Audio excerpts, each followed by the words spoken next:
Nakakabahala ang mga pahayag na narinig natin nitong mga nakarang araw.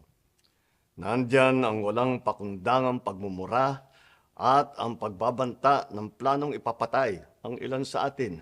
Kung ganun na lang kadali ang pagplano sa pagpatay ng isang presidente, paano pa kaya ang mga pangkaraniwan na mamamayan? Yung ganyang kriminal na pagtatangka ay hindi dapat pinapalampas. Yan ay aking papalagan. As a democratic country, we need to uphold the rule of law.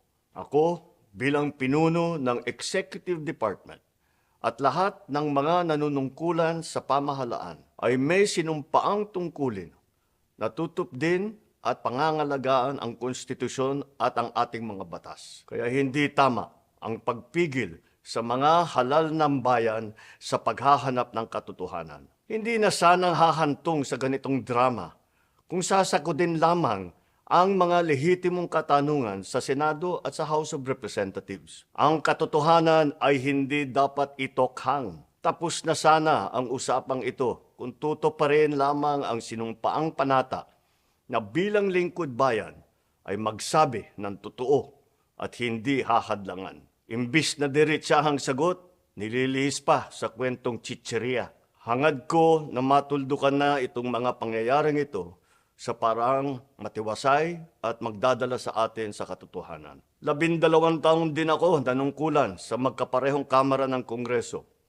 Batid ko ang kapangyarihan iginawad sa kanila ng taong bayan at ng ating konstitusyon. Dahil dito, iginagalang ko ang kanilang gawain bilang isang independenteng sangay ng ating republika. Kahit ang buong executive branch, lahat ng mga ahensya ay hindi nakakaligtas at parating sumasailalim sa kanilang masusing pagsusuri. Bilang isang bansa, marami tayong mga paghamon na dapat harapin at mga suliraning dapat bigyan ng lunas. Sa kabila ng mga pambabatikos, nakatuon ang aking pansin sa pamamahala. Ngunit, hindi natin ikokompromiso ang rule of law. Kailangan manaig ang batas sa anumang sitwasyon, sino man ang tamaan. Kaya hindi ko hahayaan magtagumpay ang hangarin ng iba na hatakin ang buong bansa sa burak ng politika.